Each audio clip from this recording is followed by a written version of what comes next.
वेणुगोपाल जी को जाना है, तो पहले हम उनका स्वागत कर लेते हैं। सर, हमारे बीच बिहार प्रदेश कांग्रेस कमेटी के अध्यक्ष अखिलेश जी भी हैं। आपका स्वागत है, आपकी टीम का स्वागत है।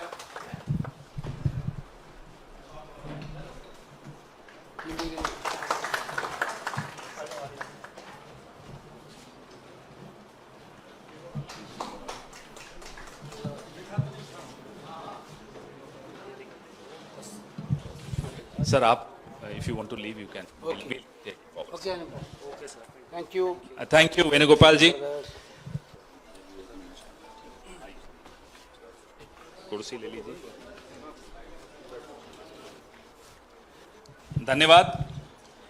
तो हम जिस मुद्दे को बार बार यहां से उठाते रहे हैं, राहुल जी अपनी भारत जोड़ो यात्रा में लगातार उठाते रहे, बेरोजगारी का मुद्दा, उस मुद्दे को लेकर हमारे साथी अनुपम जी ने 113 संगठन पूरे देश के, उनका एक मंच बनाया और उस मंच के माध्यम से इन्होंने प्रदर्शन किए, आंदोलन किए और यहां तक कि तिहाड़ जेल भी इनको डाल दिया गया, क्योंकि अग्निपथ योजना के खिलाफ इन्होंने बढ़ चढ़कर, मुझे लगता है सबसे अग्रणी अगर कोई आवाज रही तो वो अनुपम जी की रही।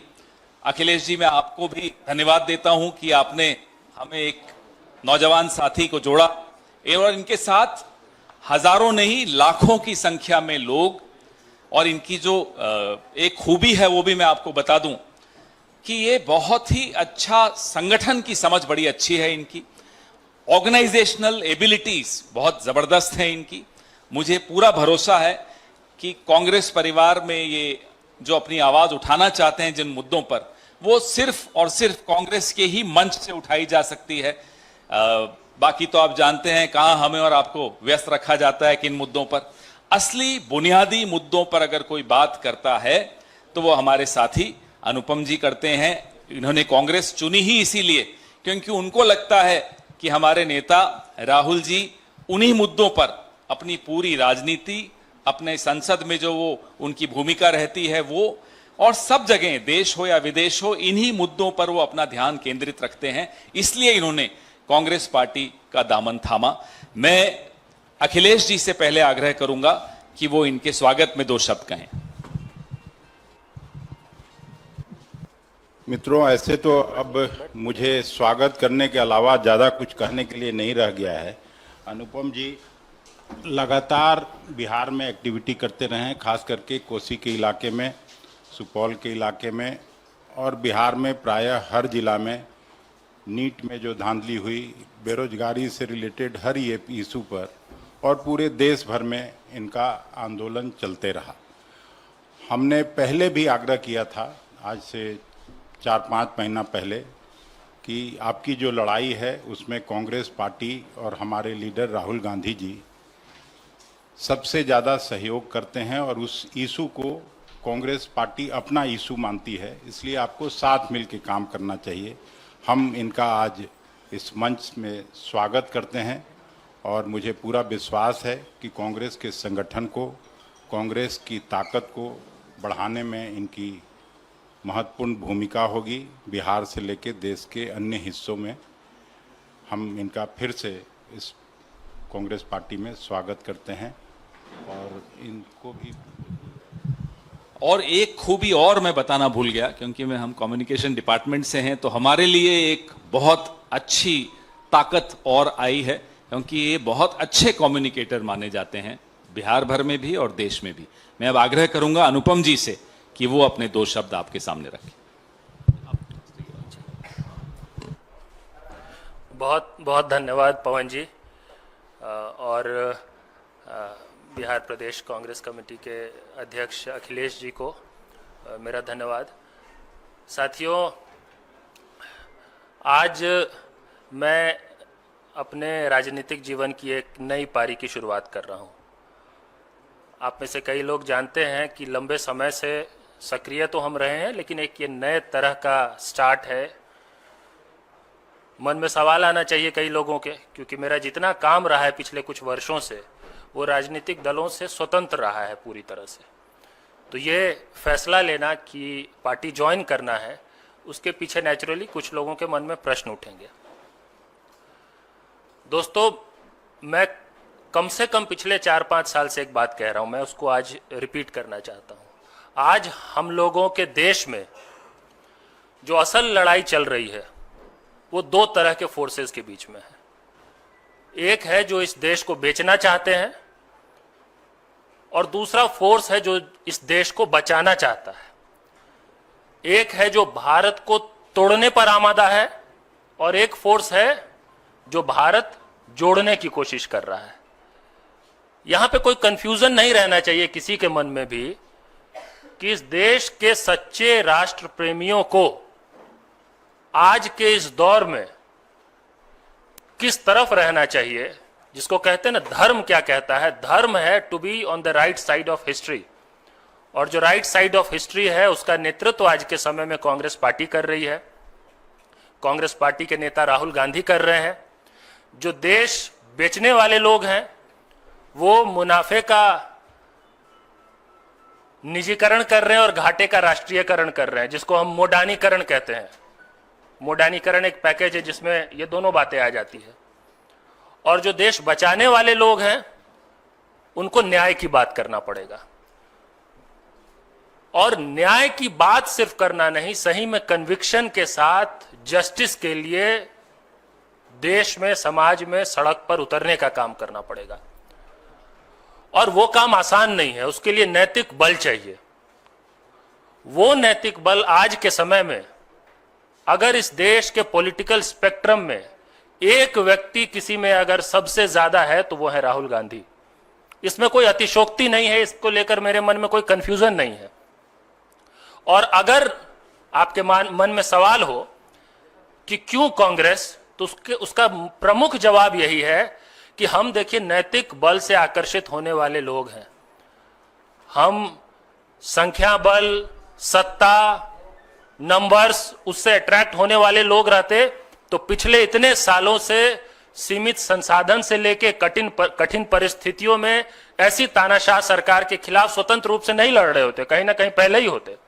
हम उस नैतिक बल से आकर्षित हुए हैं जिसको आज पर्सोनिफाई राहुल गांधी करते हैं, और उसी कारण से हमारे कई साथियों ने आज इस हॉल में, हमारे कई हल्ला बोल आंदोलन के लीडर्स हैं जिनको आप सब ने अलग अलग समय पे रिपोर्ट किया है। अलग अलग, जब बैंक निजीकरण का मसला हुआ था तो प्रशांत कमल को आपने बहुत रिपोर्ट किया है। उस समय उन्होंने कई ट्रेड यूनियंस को कोऑर्डिनेट किया, साथ लाया, बड़ी यात्रा की, बड़े प्रदर्शन किए। बैंकिंग रेगुलेशन अमेंडमेंट बिल वापस लेना पड़ा सरकार को, वो प्रशांत कमल आज साथ में हमारे। गोविंद मिश्रा, जिन्होंने एसएससी आंदोलन, सीसैट आंदोलन, न जाने कितने आंदोलन पिछले 4-5 साल में भर्ती नौकरियों को लेकर देश में, कम से कम उत्तर भारत और सेंट्रल इंडिया में जितने प्रोटेस्ट हुए हैं, अधिकतर में अहम भूमिका निभाने वाले लोगों में गोविंद मिश्रा रहे हैं। वो गोविंद मिश्रा भी साथ में है आज हमारे यहाँ पे। रजत यादव है, जिन्होंने अग्निपथ आंदोलन में, जो तिहाड़ जेल में रहे, मैं तो था, ये तो पवन जी ने बताया, लेकिन हमारे वो साथी जिन्होंने अहम भूमिका, भले कई लोग जो पीछे से अहम भूमिका निभाते हैं, हो सकता है चेहरा आपको हमारा दिखता है, ऐसे बहुत सारे मजबूत लोग आज कांग्रेस पार्टी का दामन थाम रहे हैं। हल्ला बोल आंदोलन की राष्ट्रीय परिषद है, उस राष्ट्रीय परिषद में सर्वसम्मति से यह फैसला लिया गया। कईयों के मन में यह भी होगा कि इतनी बड़ी टीम है, टीम में टूट हो गई होगी, पार्टी के साथ जा रहे, कोई टूट नहीं हुई है। पूरी टीम सर्वसम्मति से, मैं जो बात कह रहा हूं वो एक व्यक्ति की बात नहीं कह रहा हूं, हम पूरे आंदोलन के बिहाफ पे कलेक्टिव ओपिनियन आपके सामने मैं रख रहा हूं। हम सब मिलजुल कर आने वाले समय में पूरे देश में कांग्रेस पार्टी और राहुल गांधी जिस लड़ाई को आगे ले जा रहे हैं उसको अंजाम तक ले जाएंगे। और हमें यह अवसर देने के लिए, ये तो हमारी इच्छा थी कि हम ले जाना चाहते हैं, लेकिन ये हमें अवसर देने के लिए, ये मंच देने के लिए अखिलेश जी का, पवन जी का तो मैंने धन्यवाद किया ही। इसके अलावा मैं कांग्रेस पार्टी के राष्ट्रीय अध्यक्ष आदरणीय मल्लिकार्जुन खड़गे साहब का धन्यवाद करना चाहता हूं। संगठन महासचिव वेणुगोपाल जी अभी थे, उनका धन्यवाद करना चाहता हूं, जिन लोगों ने इस पूरी प्रक्रिया में कई राउंड बातचीत के जरिए, उन सब चर्चाओं के जरिए हमें अवसर दिया, मौका दिया कि हम आज बिना कंफ्यूजन के आपके सामने बैठ के आगे इस लड़ाई को पूरे कन्विक्शन, पूरे डिटर्मिनेशन के साथ आगे बढ़ाएंगे और हम अपने इस देश को, समाज को, देश के लोकतंत्र को और देश की अर्थव्यवस्था को इन तानाशाही लोगों के चंगुल से बाहर निकाल के जिस राष्ट्रवाद की अवधारणा कांग्रेस पार्टी ने दिया था, जो सही में भारतीय राष्ट्रवाद है, उस भारतीय राष्ट्रवाद को आगे ले जाते हुए देश की राजनीति में हम सब अपना अपना योगदान निभाएंगे। आपका बहुत बहुत धन्यवाद, बहुत बहुत शुक्रिया। धन्यवाद अनुपम जी।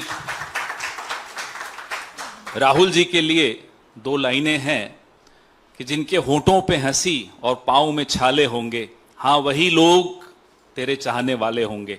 ये इनके लिए मैं इसलिए कह रहा हूं, ये भी पैदल चले, बिहार भर में पैदल चले, उन मुद्दों पर पैदल चले जिन मुद्दों को कांग्रेस पार्टी लगातार राष्ट्रीय मंच से उठा रही है।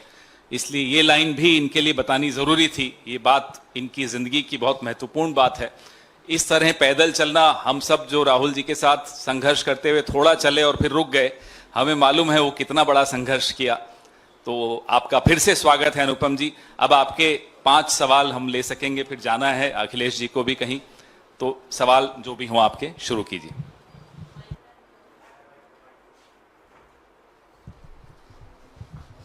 सर, अब से कुछ देर पहले मायावती ने एक ट्वीट किया है जिसमें उन्होंने राहुल गांधी और कांग्रेस पार्टी पर आरोप लगाया है कि जिस आरक्षण SC ST OBC की आप लोग बात कर रहे हैं और 50% से ज्यादा आरक्षण की आप लोग बात कर रहे हैं, वो कांग्रेस पार्टी जो है आरक्षण के मुद्दे पे लोगों को डाइवर्ट करने की कोशिश कर रही है और इस तरह की चीजें कर कर आप लोगों को भ्रमित कर रहे हैं।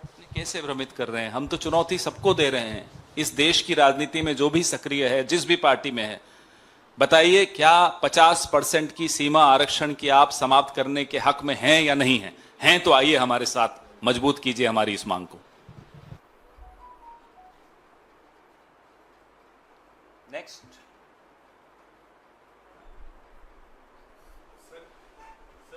हरियाणा चुनाव पे रणदीप सुरजेवाला जी से मैंने बात किया था, न्यूज 18 इंडिया से उन्होंने कल बातचीत किया था। उसमें उन्होंने कहा है कुमारी सैलजा जी की नाराजगी पे कि पार्टी में कई बार न्याय नहीं हो पाता, उम्मीद है राहुल गांधी न्याय कर देंगे।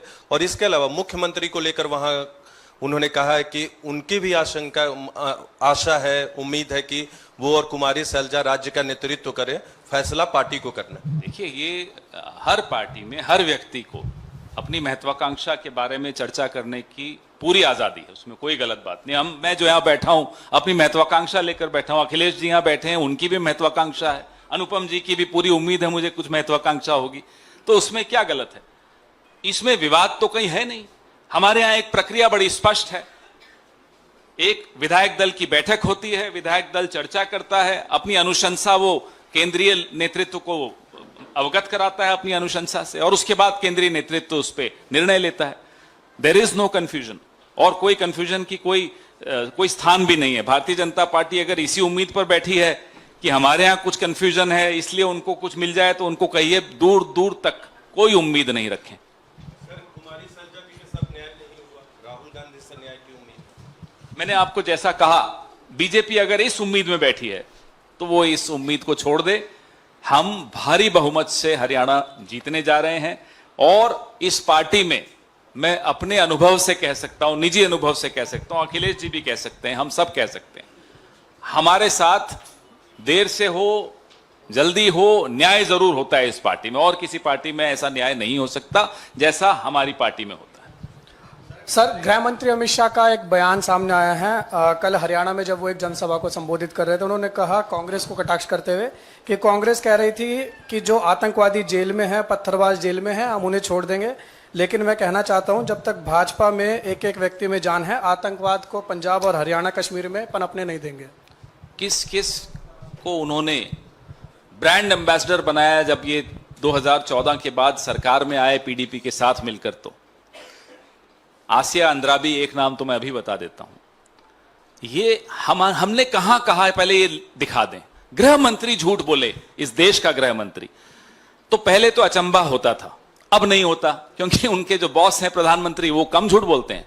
इसलिए इनके झूठ पर अब हम अपना समय व्यर्थ करें, बेकार करें, कोई लाभ नहीं है। देश जानता है, जब मुंह खोलते हैं मोदी जी और अमित शाह जी, सच ढूंढना पड़ता है, मिलता नहीं है।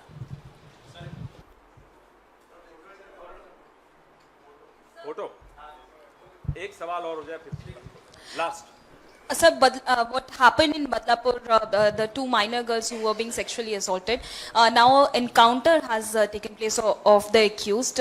Politics has also started. BJP is saying that there was a concern and that's the reason why protests were happening. But it is the India Alliance parties who are trying to safeguard the rapists, and now finally the justice has been done. Well, there are a lot of claims and counterclaims that are being made on this particular issue. And let's wait for the dust to settle down. Let's wait for all the details to come out in public domain, and only then we'd like to comment on this. हाथ पकड़ के